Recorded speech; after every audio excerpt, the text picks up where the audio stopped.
Leitura do livro A História de um Anjo, A Vida nos Mundos Invisíveis, de Roger Bottini Paranhos.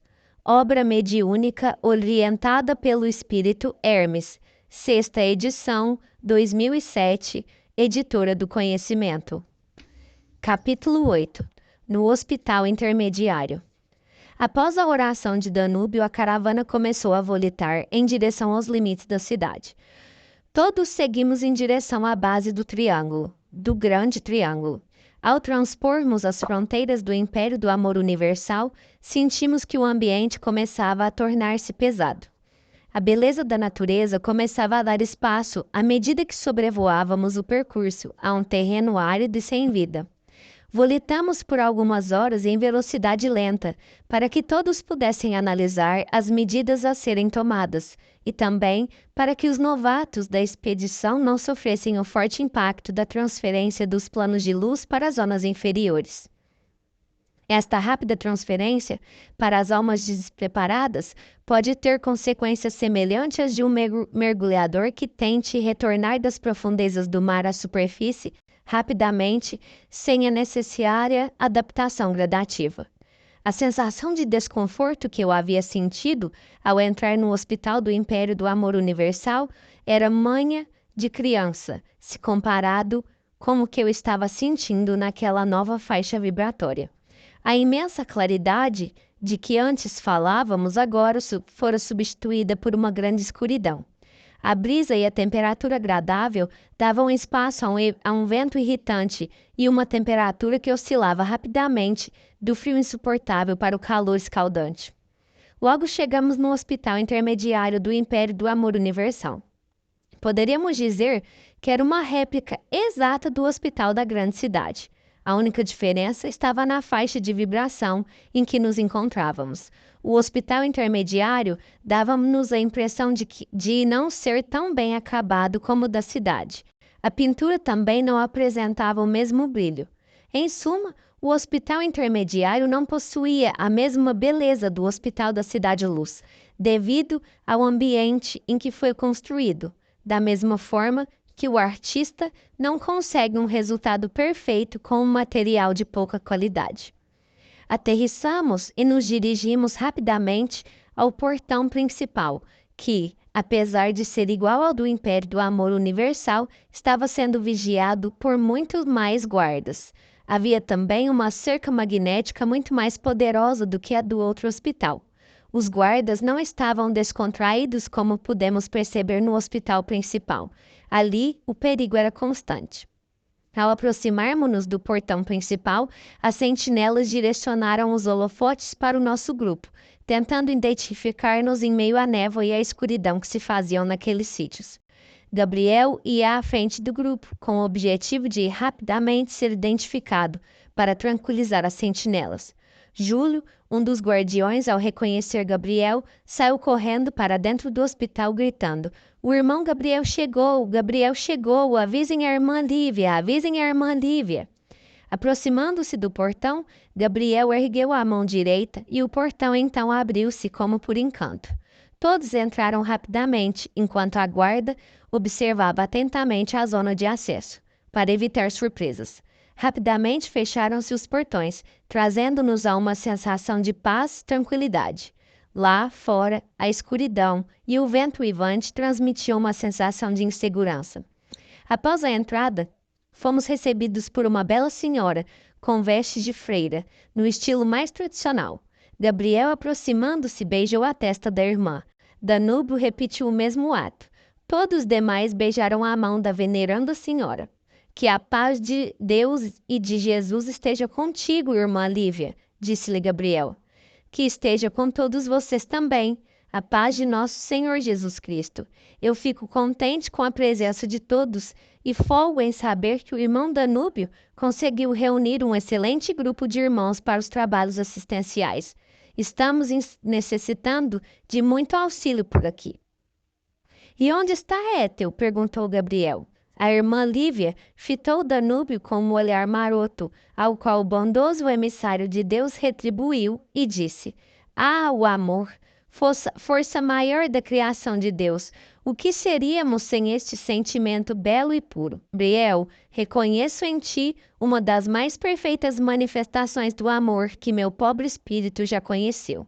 A irmã Ethel possui grandes motivos para sempre irradiar tanta felicidade. Dona de um coração tão maravilhoso, só poderia ela viver nas nuvens da felicidade.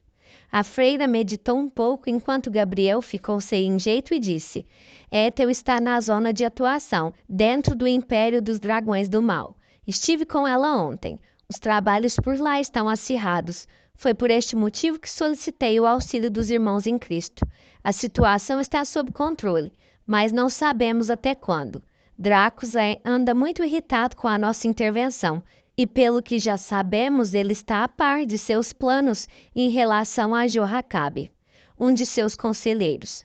Desceremos então à cidade do mal para auxiliar nossos irmãos em atividade, disse Gabriel. Sim, meu irmão, mas antes temos alguns irmãos que necessitam do experiente auxílio de Danúbio e também de todos vocês. São muitos os desequilibrados. As orgias do carnaval brasileiro trazem-nos muitos problemas na esfera dos desencarnados. Os processos obsessivos estão cada vez mais delicados, aliados ainda à sucessão contínua de desencarnes devido às overdoses nas festas do Rei Momo. E a propósito, recebemos o irmão que nos enviastes, irmão Marcos. O irmão Horácio já está nas câmaras para reequilíbrio do chakra Kundalini. Os chakras são centros de forças localizados no perispírito, ou seja, o nosso corpo espiritual.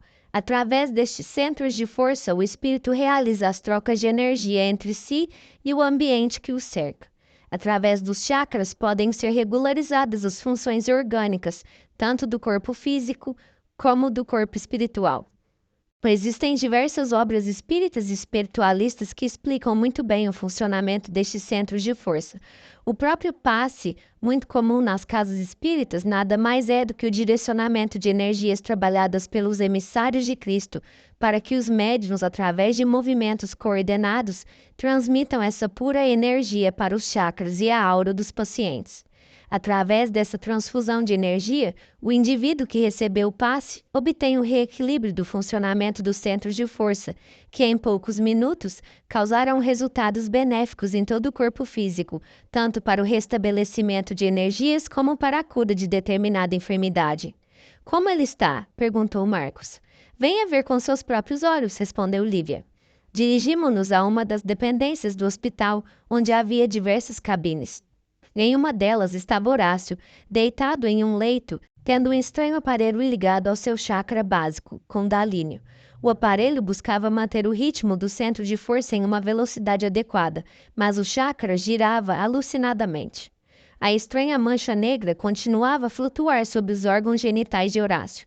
Os olhos do rapaz estavam esbugalhados, quase saltando das órbitas. Ele estava realmente em profundo estado de hipnose à distância. Como vês, disse Lívia, será muito difícil obtermos sucesso neste caso.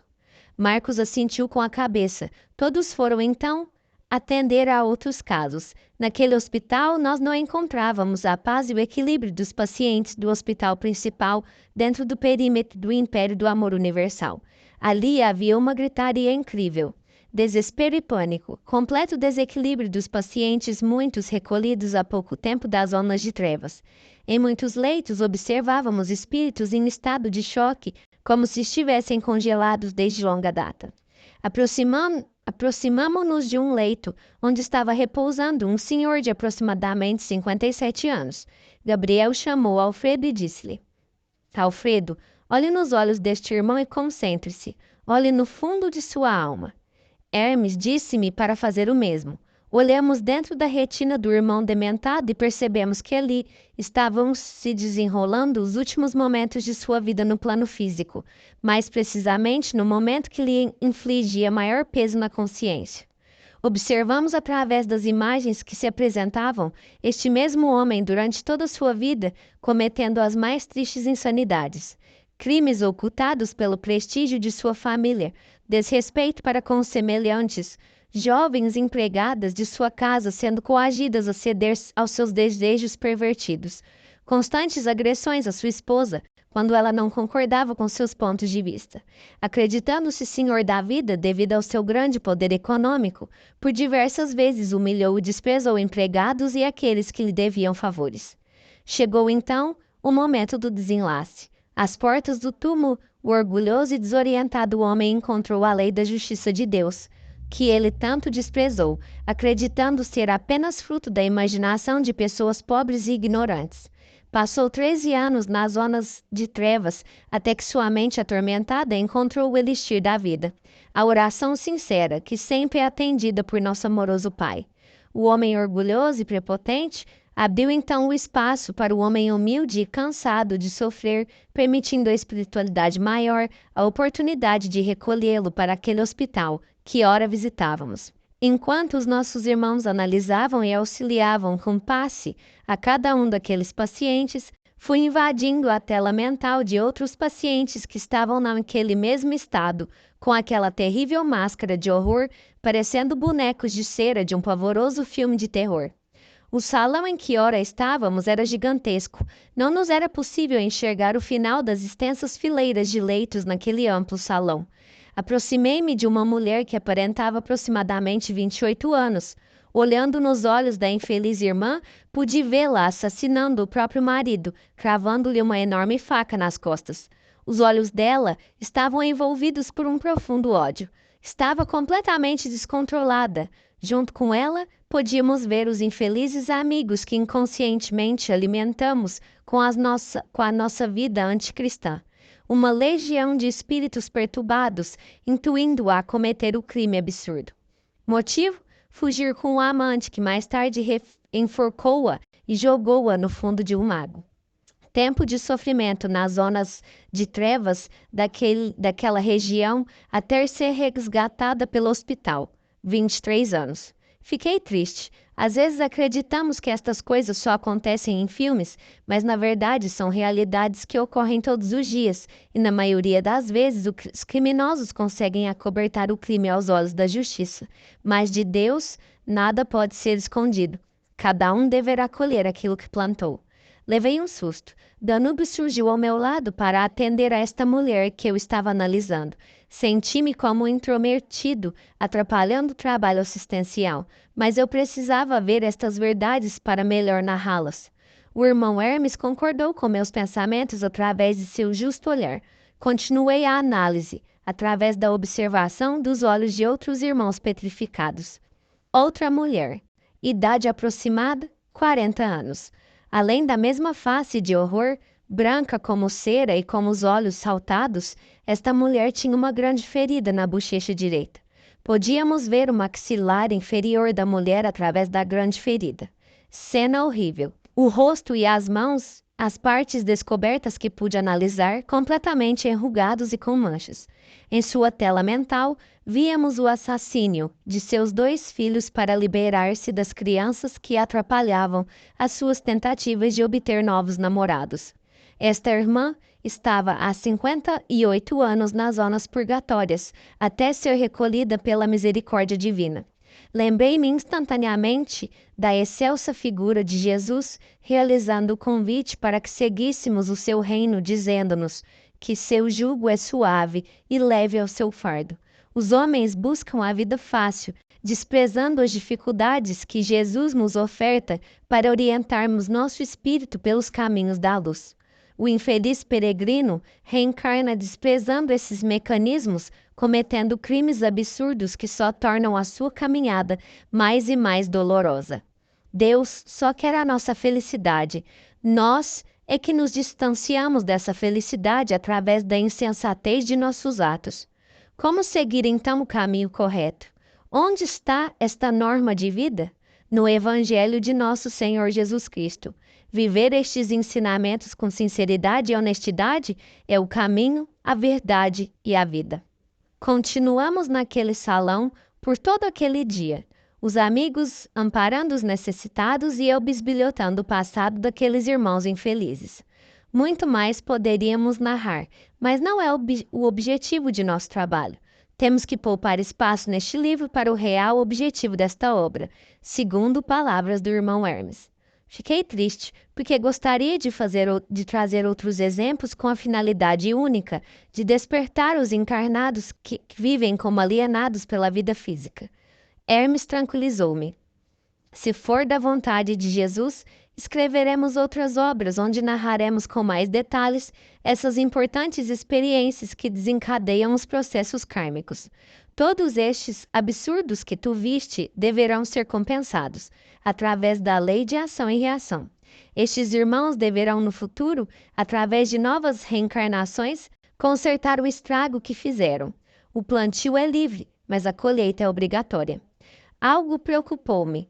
Aqueles irmãos já tinham sido resgatados das zonas infernais, porque permaneciam naquele estado deplorável, semelhante a um coma profundo. Pareciam zumbis mortos-vivos. Hermes elucidou-me. Meu querido irmão, o trauma que vive nestas consciências é algo assombroso.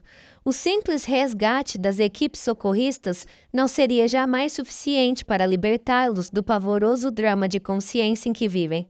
Ao chegarmos ao plano espiritual, compreendemos os absurdos que cometemos.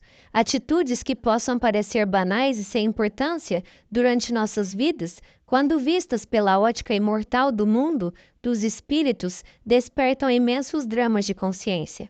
Quando vemos os compromissos que tínhamos com aqueles que formaram conosco uma família, compromissos estes que muitas vezes desprezamos, caímos então em profunda tristeza por não termos aproveitado a oportunidade de construir a felicidade com aqueles que Deus colocou em nossos caminhos. Infelizmente, o homem à beira do terceiro milênio ainda não tem a mínima noção da finalidade da vida e desconhece completamente os ensinamentos do Cristo, norma absoluta de bem viver. E estes irmãos até quando ficaram neste estado? O amorável amigo respondeu com sua infinita paciência: aguarda um pouco mais e verás. Os médicos espirituais já estavam terminando o atendimento quando percebi que todos estavam se preparando para o importante trabalho. Todos concentraram-se em silêncio como se estivessem buscando nos escaninhos da alma a luz que ilumina e liberta o homem de todos os pecados. Danúbio fez sinal a Gabriel para que ele realizasse a oração que mais uma vez demonstraria a força desse gesto que realiza maravilhas. Gabriel, então, ergueu a cabeça aos céus no amplo salão e disse: Deus Pai, mora em ti a infinita bondade e o infinito amor. Compadece-te destes teus filhos que se perderam nos caminhos do ódio e do egoísmo. Auxilia-os a compreender que é chegada a hora da libertação, que é chegada a hora de entender que os filhos do Criador nasceram para a glória e não para o sofrimento. Mostra, Senhor, a estes teus filhos que a tua divina lei é de amor e de perdão. Faze com que eles entendam que tu permites sempre a recuperação do doente, jamais condenando qualquer filho teu ao sofrimento eterno. Pelo contrário, tu és amor e, como tal, buscas para teus filhos a felicidade e a paz. Quando, ó Senhor, despertaremos? Quando abandonaremos nossos caprichos inferiores para somente vivermos dentro do teu mundo de amor e de paz? Luzes projetavam-se por todo o salão, pétalas de rosas caíam do teto, envolvendo-nos em profundo bem-estar. Pura energia descia dos céus, buscando libertar aqueles infelizes irmãos. Olhei para um dos pacientes deitado em uma cama ao meu lado. Os seus olhos não estavam mais esbugalhados e uma lágrima corria pela face direita. Emocionei-me. O que é a força do amor impulsionado pelo coração através do magnífico instrumento, tal qual é a oração? Alguns poucos levantavam o cansado corpo, tentando sentar na maca. Os enfermeiros espirituais auxiliavam prestativamente. Outros continuavam paralisados, sem mover um só músculo, mas no semblante demonstravam estar recebendo o banho de luz satisfatoriamente. A outra grande parte continuava completamente petrificada. Aqueles não estavam prontos para a libertação do estado de coma espiritual em que viviam. Muitos pesadelos ainda atormentariam suas pobres mentes criminosas. Quanto aos que despertavam, imensa cruz os esperava.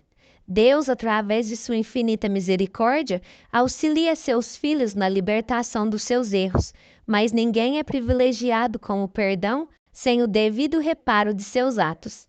Para obter as prerrogativas do perdão divino, o Espírito deve reencarnar e pagar ceitil por ceitil a todos a quem tenha prejudicado, através de seus atos que contrariaram o ensinamento divino. Não faças aos outros o que não gostarias que te fizessem. Gabriel, completamente iluminado e mais uma vez flutuando a alguns centímetros do chão, concluiu a oração. Agradecemos-te, Senhor, pelo banho de luz que está libertando vários de teus filhos. Realmente o amor cobre a multidão de pecados. Pedimos somente mais uma coisa. Pai, ampara e ilumina a estes irmãos que estão despertando para uma nova vida. Que assim seja. O ambiente estava completamente purificado. O ar estava perfumado. Não sentíamos mais aquele mau odor proveniente das diversas chagas dos corpos dos pacientes ali assistidos por aquela casa de Deus. Ninguém se eleva com os méritos alheios. Aquela medida estava apenas libertando aqueles irmãos de penosa situação. Cabia a eles agora a reconstrução de suas próprias vidas. Olhei então para aquela irmã que tinha enorme ferida no rosto. Suas faces, após a oração terapêutica, estavam refeitas. Já não existia mais a enorme ferida. Observávamos, sim, que no lugar da ferida havia uma pele nova, em tom violáceo, como se fosse um processo miraculoso de cicatrização. Seus olhos estavam marejados de lágrimas, mas ela continuava imóvel. Não sei por qual motivo. Aproximei-me dela para analisar novamente sua tela mental. Junto a ela, concentrei-me em seus olhos. Não vi mais as cenas criminosas de antes. Via de joelhos pedindo perdão desesperadamente e colocando-se nas mãos de Deus para efetuar sua recuperação. Mais ao fundo, na tela mental da irmã, pude ver o meigo Nazareno abençoando a perturbada irmã e envolvendo-a em seu infinito amor. Desliguei-me da mente da irmã. Dei 2 passos eufóricos em direção ao irmão Hermes e disse-lhe: ela encontrou Jesus. Ela se recuperará. Ela abriu as portas do coração para recebê-lo. Graças a Deus. O amigável mentor, de braços cruzados ao peito, feliz com a minha conclusão, apenas sorriu e fez um sinal afirmativo com a cabeça. Capítulo 9. Nas zonas de trevas. No dia seguinte, já estávamos todos apostos para descermos mais um pouco pelos desfiladeiros daquela região sombria. Iríamos finalmente até o Império dos Dragões do Mal para auxiliarmos a irmã Ethel e os outros emissários de Jesus. Antes de partirmos, eu perguntei ao irmão Hermes sobre o sucesso do dia anterior. Venerável benfeitor, como aquela moça conseguiu restituir o rosto dilacerado por estranho câncer? Roger, a infeliz irmã, recebeu o envolvimento de uma grande energia espiritual. Quando as forças espirituais são habilmente manipuladas, tudo é possível. Lembra-te de Jesus. Aquele que tiver fé do tamanho de um grão de mostarda poderá remover montanhas. Ou então, tudo o que fiz e muito mais vocês poderão fazer no futuro. Basta que tenham fé. E é importante lembrar que havia chegado o momento daquela irmã. Como tu viste, ela despertou para Cristo. Resolveu aceitar o convite divino e despertar das suas dores, buscando através da cena que te foi mostrada uma nova linha de vida. Ao invés de ficar alimentando o ódio e a dor do passado, ela resolveu entregar-se ao Cristo de coração, resultando na sua própria recuperação espiritual. E quanto à sua tela mental? Perguntei. Jesus realmente estava com ela naquele instante amparando-a? O Cristo é um espírito onipresente do planeta Terra. Como governador espiritual desta morada de Deus, Jesus pode estar ao nosso lado a todo instante. Mas, na verdade, a moça estava apenas projetando em sua mente o que ia em seu coração. Envolvida pela bela oração de Gabriel que tocou-lhe o fundo d'alma, a irmã mudou a sua linha de pensamento que há anos cultivava nos escaninhos da mente. Naquele instante, o drama de consciência que havia aprisionado sua mente por completo foi substituído pelo amor e pela força da renovação, através da presença de Jesus no pensamento da enferma. Provavelmente, o sábio mestre era para ela a forma mais forte para a renovação interior. Acreditamos que em algumas semanas ela despertará do estado letárgico em que se encontra. Irmão, vimos a irmã Lívia dizer que necessitava de auxílio devido às nefastas consequências do espírito carnavalesco no Brasil, mas pelo que vi, os espíritos aqui tratados estavam desencarnados há diversos anos. Não entendo. Sim, estes irmãos estão desencarnados há muitos anos. Verás que o atendimento a que nossa irmã se referia será realizado agora nas zonas inferiores. Após o desenlace, estes irmãos são rapidamente arrastados por suas consciências para esta zona infernal. Tentaremos trazer-lhes um auxílio, mas nenhum será resgatado, apenas auxiliado na libertação de seu corpo físico, que não lhes terá mais serventia neste plano. Não podemos realizar milagres. Quem viveu em pecado no plano físico não pode agora ser tratado como um rei. Deverá sim receber de acordo com suas obras em sua vida física. Aquele que dedicou-se única e exclusivamente aos caprichos da carne não encontra no plano espiritual outra moradia, que não sejam esses pântanos pestilentos que em alguns minutos visitaremos. Logo após essas palavras do irmão Hermes, ouvimos o chamado para a partida. Todos começamos novamente a volitar. Ao rompermos a entrada do hospital, novamente a ventania e os estranhos ruídos. Um cheiro forte de enxofre aumentava à medida que ganhávamos terreno. O ambiente começava a tornar-se realmente pesado. Caía, naquele instante, uma fina chuva que era jogada de um canto ao outro pelo forte vento. Apesar de estarmos em um horário que seria dia, o ambiente estava completamente escuro, dando-nos a impressão de contínua noite. Eu estava cansado e asfixiado por aquela atmosfera horrível.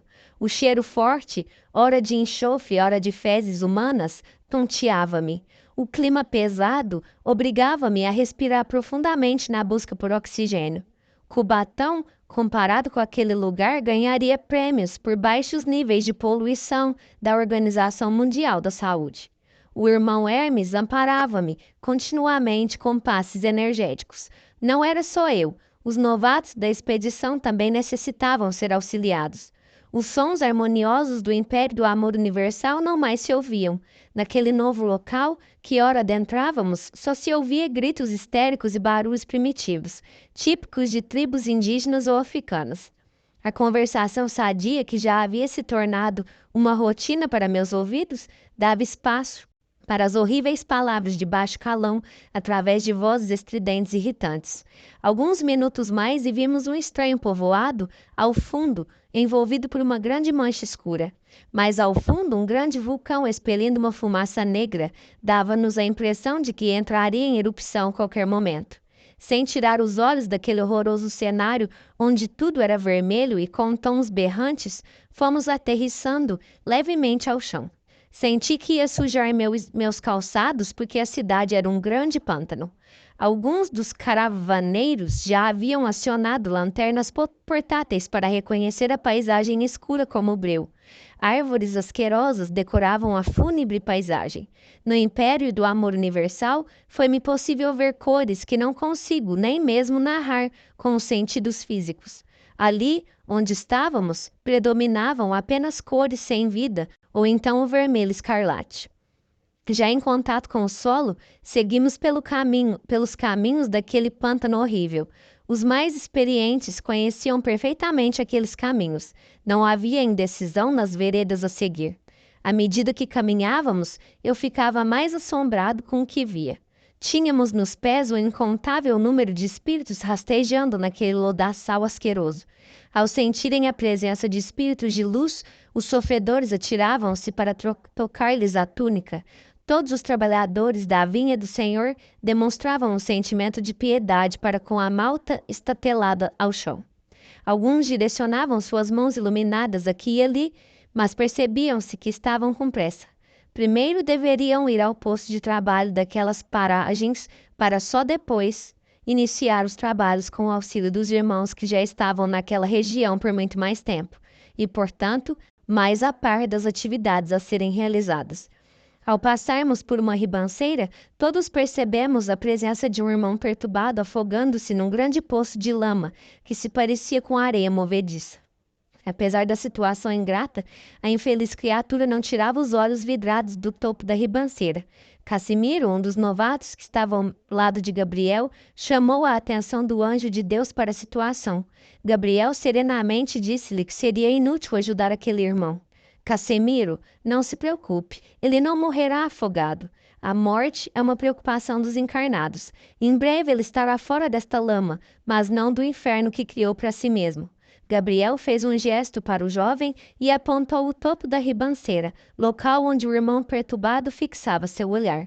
Olhe agora nos olhos do irmão e identifique o que ele tem projetado em sua tela mental.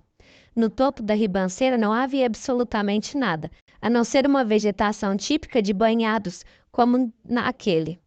O rapaz então aproximou-se do infeliz que dava-nos a impressão de estar agonizando e fixou-se em sua tela mental. Casimiro viu nos olhos do infeliz diversas carteiras de cigarro no alto da ribanceira. O perturbado irmão estava sofrendo uma alucinação decorrente do desespero para saciar o vício. O novato assistente virou-se para Gabriel e disse-lhe: "Não acredito. Os vícios, meu irmão, são um veneno tanto para o corpo físico como para nossa alma. Se os encarnados vissem esta cena, buscariam abandonar seus vícios imediatamente. Mas, infelizmente, para a grande maioria, as verdades espirituais são fantasias de mentes alucinadas. Vamos embora, Casimiro. No momento não há nada que possamos fazer por esse irmão." "Irmão Gabriel, posso tirá-lo desta poça de lodo? Dói-me o coração vê-lo sofrendo sufocado pelo afogamento contínuo." Gabriel serenamente respondeu-lhe: "Meu irmão, de nada adiantará. Em alguns minutos ele estará novamente neste mesmo lugar em busca do vício que o escraviza. Mas faze o que melhor te aprouver." O irmão Casimiro agradeceu a Gabriel pela compreensão e entrou na lama para tirar o agonizante da poça. Realizado o intento, Casimiro sentiu-se muito feliz. O irmão viciado sossegou um pouco, mas continuou com os olhos vidrados, vítima de uma violenta auto-hipnose. Admirei Casimiro pelo seu ato. A caatinga de cigarro que estava impregnada em todo o corpo do infeliz irmão era insuportável. Poucos teriam coragem de realizar a caridade que aquele rapaz estava efetuando. Após o amparo, a caravana seguiu seu rumo. Apenas alguns passos foram dados, e então todos ouvimos um barulho de água sendo agitada. Casimiro sentiu um mau pressentimento. Voltou-se para o seu recente paciente e viu-o novamente no lodaçal, tentando alcançar o alto da ribanceira para alcançar os seus maços de cigarros imaginários. Casimiro baixou a cabeça, compreendendo a lição de Gabriel, que ele não quis acatar. Gabriel fez que não percebeu o acontecimento e continuou marchando à frente, para não constranger o rapaz. Casimiro, espírito sincero e dedicado, correu até Gabriel para pedir-lhe desculpas por não tê-lo ouvido.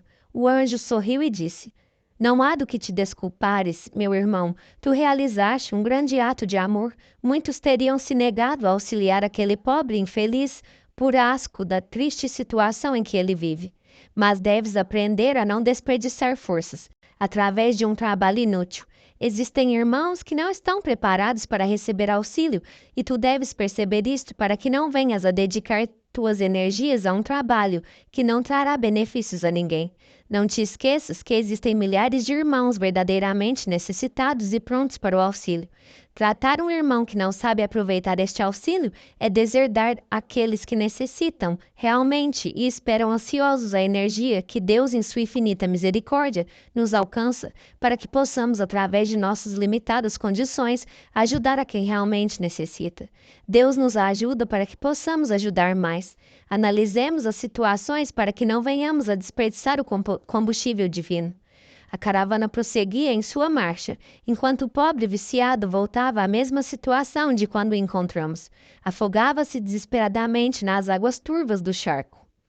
Gabriel então disse a Cassimiro: Meu irmão, não te entristeças. Se formos ficar deprimidos ante a todos os absurdos que nossos irmãos cometem, tendo que após colher os frutos destes atos insanos, seríamos eternamente tristes, porque o atual momento em que vive a humanidade reflete exatamente a dor e o sofrimento que vemos todos os dias nesses lugares. Se não fosse a intervenção divina periodicamente no mundo, hoje a Terra já estaria destruída.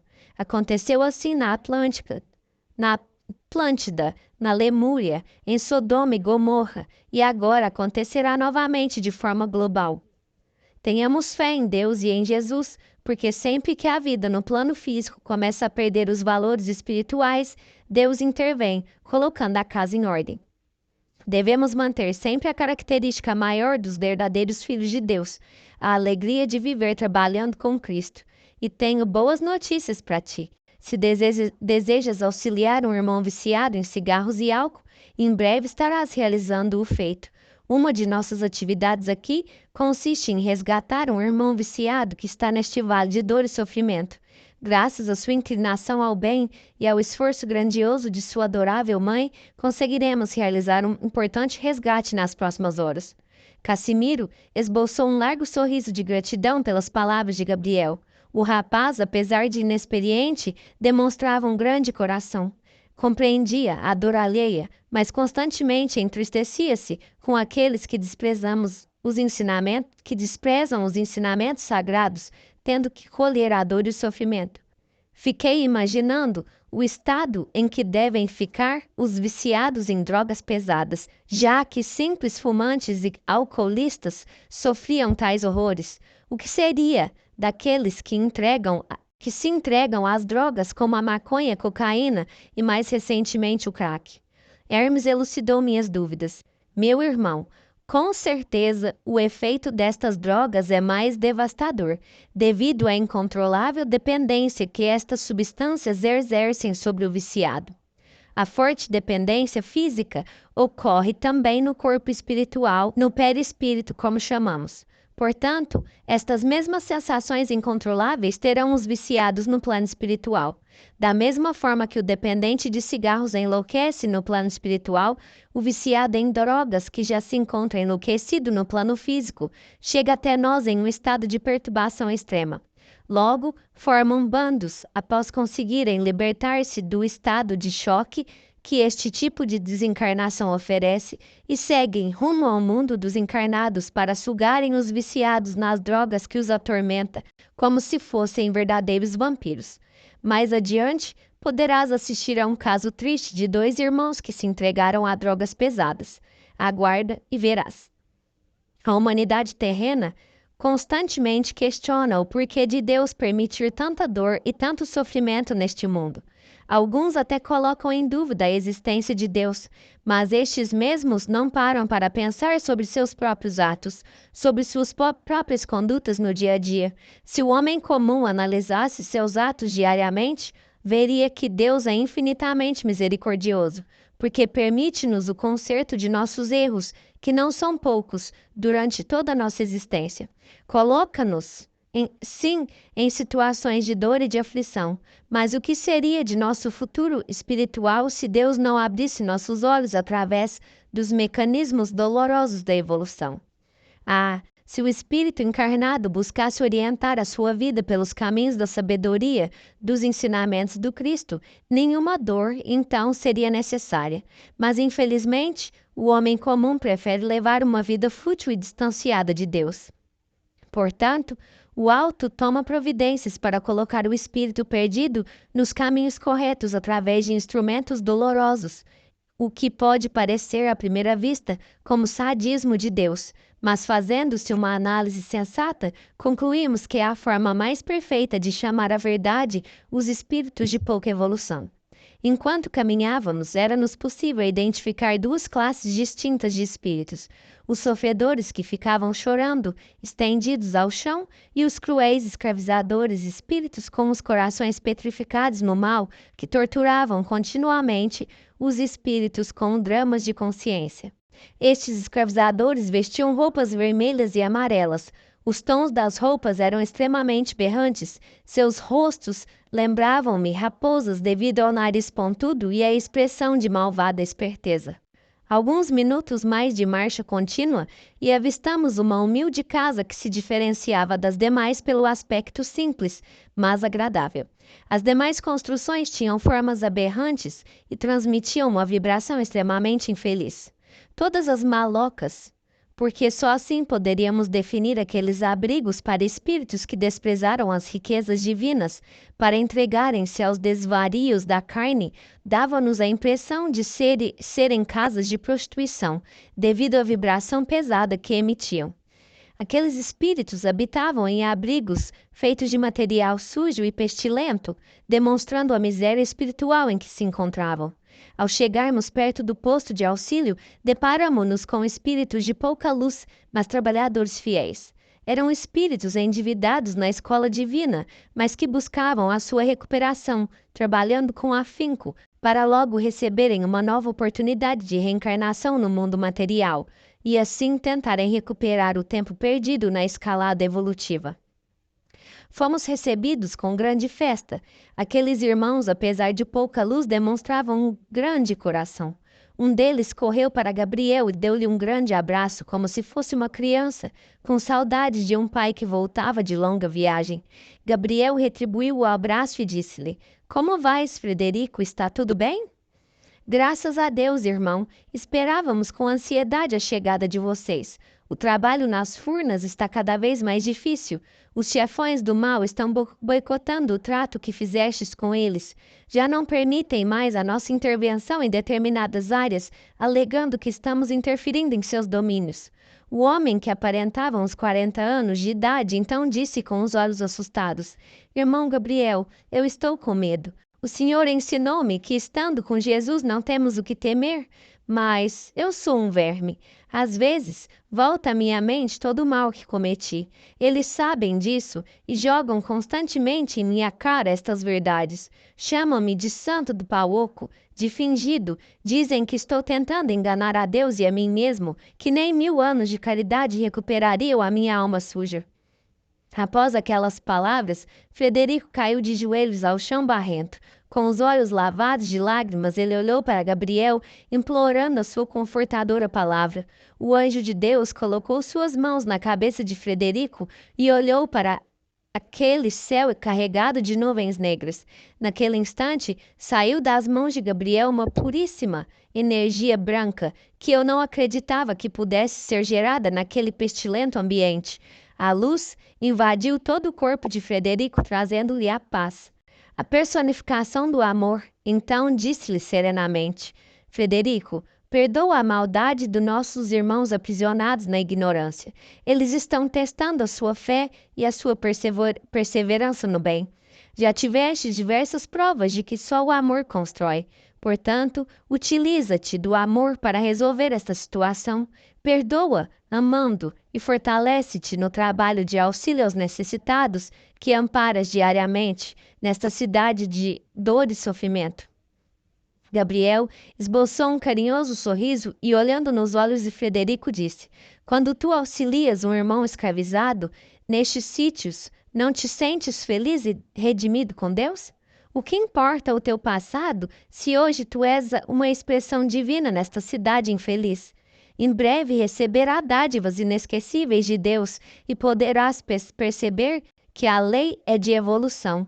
Todos nós podemos reconstruir as nossas vidas, mas é inevitável que venhamos a transpor o caminho de espinhos que nós mesmos plantamos em nossas vidas.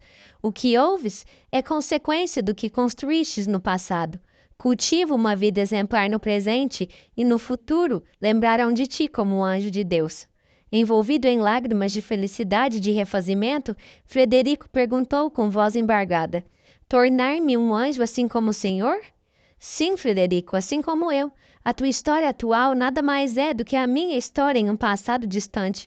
Não existem privilégios na vida criada por Deus. Ninguém nasce anjo desfrutando das dádivas de uma vida superior. Todos nós nascemos puros e ignorantes.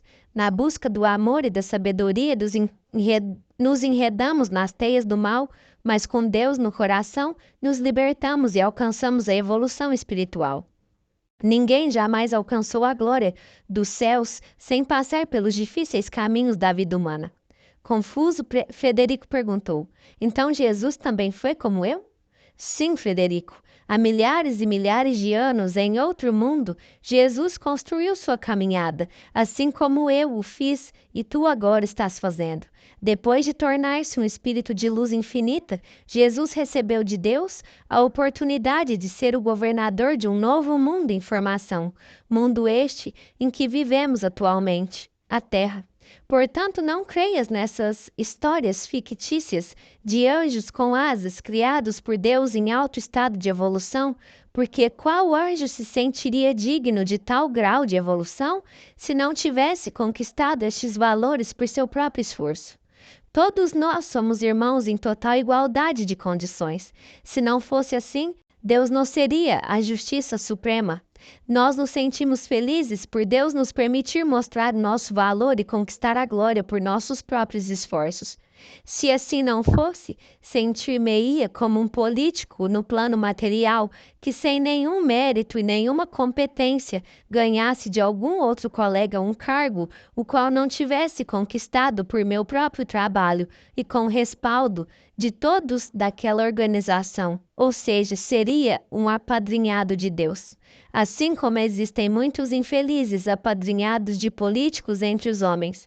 Por fim, não teria o anjo moral alguma para falar em nome de Deus, pois não teria passado pelas mesmas aflições que todos passam na jornada evolutiva até Deus. Como o anjo poderia amparar as dores humanas se não as conhece através de sua própria vivência?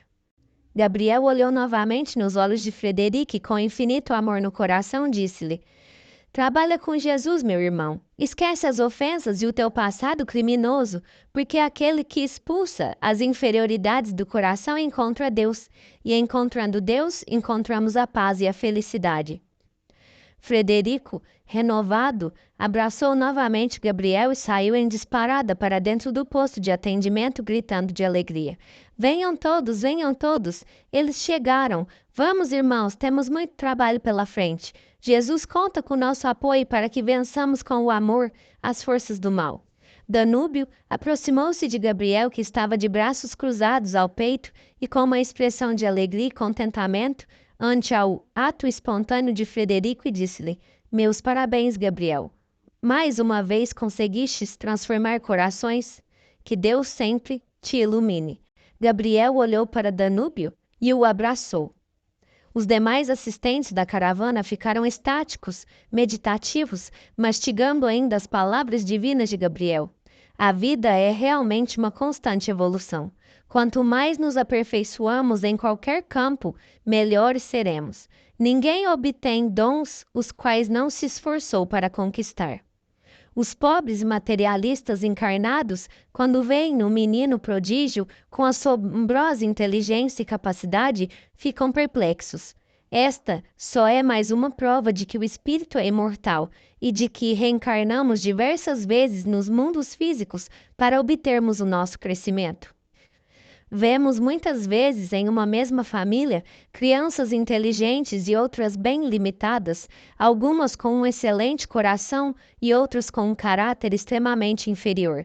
Estas pequenas observações ajudam-nos a comprovar os fundamentos básicos da doutrina espírita, a reencarnação e os resgates de dívidas de vidas passadas. Analisemos este tema também. A problemática das desigualdades entre todos os filhos de Deus. Onde estaria a justiça de Deus se existisse apenas uma única vida e depois desta única vida a criatura fosse julgada para receber o céu ou o inferno? Alguns nascendo em berço de ouro e outros em pobreza extrema. Não teríamos igualdade de condições para um justo julgamento. O rico não precisa roubar, pois tem tudo, ao contrário do miserável, que muitas vezes é levado ao furto para poder alimentar seus familiares. E quanto aos que nascem com deficiências físicas, tendo, portanto, uma vida com limitações, se tivéssemos apenas uma única vida, ficaria então A pergunta: qual seria o critério de Deus para escolher quem entre seus filhos deveria nascer com enfermidades ou com deficiências físicas? Qual entre seus filhos deveria nascer pobre ou rico? Qual entre eles deveria ter uma vida cheia de problemas? E qual seria presenteado com uma vida calma e tranquila? Ou seja, a justiça divina, caso não houvesse a reencarnação, seria inadmissível. Mas Deus, em sua infinita sabedoria, mostra-nos que as desigualdades em que vivemos são frutos de atos cometidos por nós mesmos em vidas passadas. Aqueles que vivem hoje com deficiências de toda natureza, com problemas de toda ordem, aqueles que vivem em estado de miséria e até mesmo aqueles que vivem em um excelente padrão de riqueza, mas são assaltados por doenças e problemas familiares, são apenas espíritos reencarnados com a finalidade de resgatar os erros que cometeram contra si e a seus semelhantes em vidas passadas. Através da dificuldade em suas novas vidas, o espírito desperta para a verdadeira conduta de vida, a conduta cristã. Gabriel nos auxiliará mais sobre este assunto no devido momento. Aguardemos. Por enquanto, vamos seguindo seus passos. Entramos na casa que parecia não ser muito grande por fora, mas por dentro era abrigo para diversos leitos, onde repousavam criaturas que pareciam mais trapos vivos, o tal estado em que se encontravam. Os gritos e os gemidos eram uma constante em toda aquela região. Os irmãos que havíamos observado no hospital intermediário estavam até em boas condições, se comparados com aqueles que estavam hospitalizados ali. O irmão Hermes elucidou-me. Estes irmãos foram recentemente recolhidos nas zonas inferiores. Eles estão apenas em início de tratamento. O grau de abatimento físico e espiritual ainda é muito grande. Em breve já estarão em melhores condições. Algumas abnegadas irmãs limpavam as feridas dos corpos daquelas criaturas. Os encarnados não acreditam que exista vida após a morte. Muitos acham até engraçadas as afirmações de que o espírito tem um corpo semelhante ao corpo físico. Mas se acreditassem e vissem aqueles corpos que ora eu via, pensariam melhor sobre os rumos que estão dando às suas vidas. As falhas de caráter são um câncer para a alma. Quanto mais nos distanciamos da conduta cristã, mais o nosso corpo espiritual fica impregnado por feridas.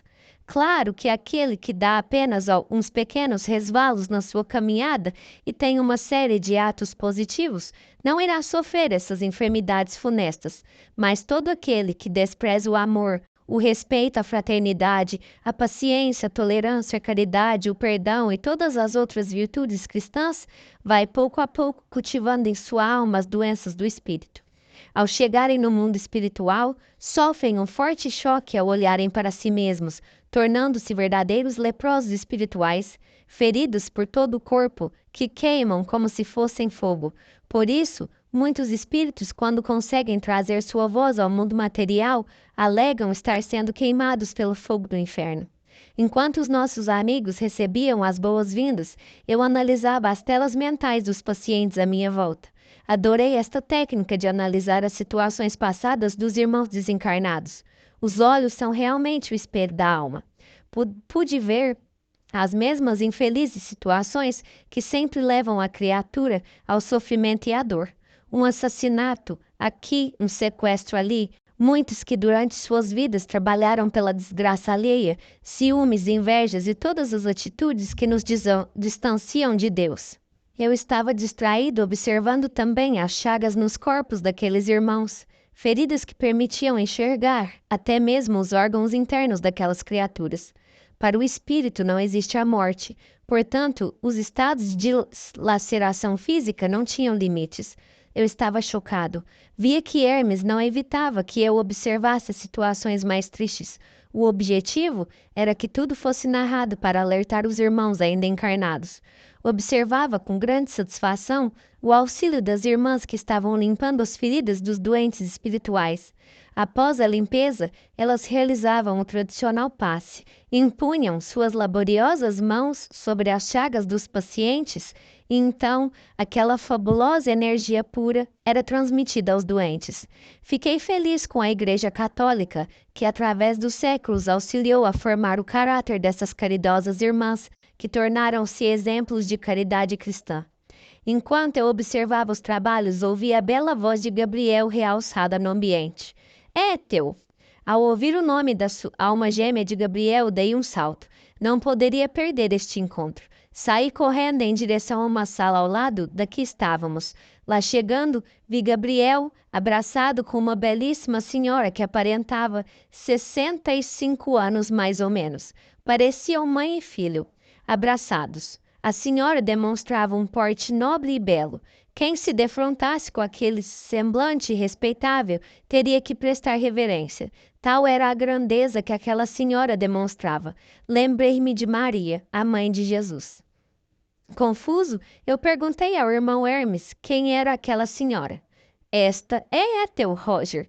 Esperavas ver uma mulher na flor da idade como Gabriel, eu sei, mas não esqueças do local onde estamos trabalhando. Os espíritos desta cidade são extremamente vulgares e sensuais. Se Ethel estivesse trabalhando com sua verdadeira forma espiritual, seria constantemente vitimada por assédios e brincadeiras vulgares, típicas de almas ainda escravizadas pelo desejo sexual.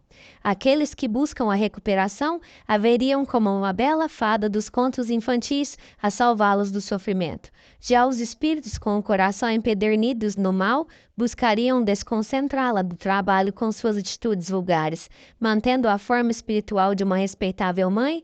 Até mesmo os cruéis escravizadores destas zonas inferiores a respeitam, pois eles também já tiveram mães. E não esqueçam jamais, as mães possuem forças para subjugar as almas mais cruéis.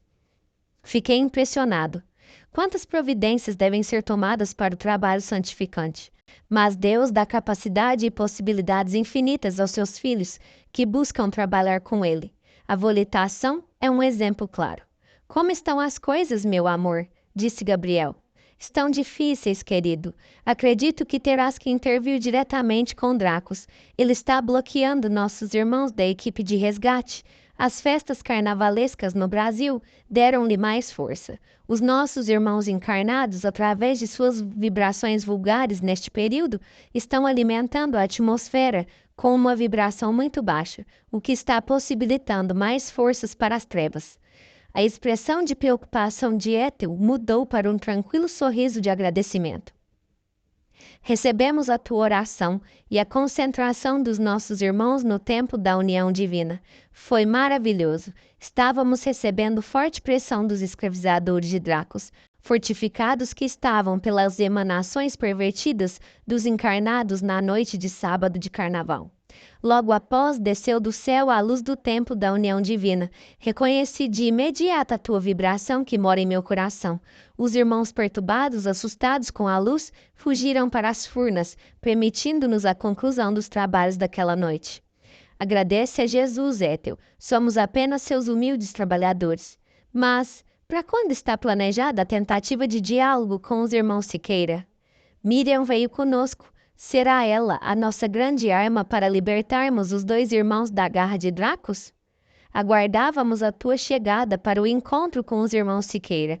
Estamos apenas aguardando a tua inspiração para realizar trabalho tão difícil. E Jorracabe, tentarás libertá-lo? Também? Perguntou Ethel. Sim, acredito que se obtivermos sucesso com o Siqueira e também com Joacabe, Draco se sentirá enfraquecido, desistindo assim de seus planos de dominar completamente essa região. Ele não pode esquecer que Deus jamais desampara seus filhos. Acreditar que ele pode transformar essa região em um feudo sob seu pleno comando é subestimar a inteligência do Criador. Ethel e Gabriel passaram horas a sós conversando sobre diversos assuntos. Enquanto isto, a equipe preparava-se para a missão de auxílio na zona central da cidade, onde reside Dracos, junto com a sua corte de espíritos escravizadores. Terminamos esses capítulos com a bênção de Deus e do Mestre Jesus. Nos encontramos nos próximos capítulos. Abraços de luz.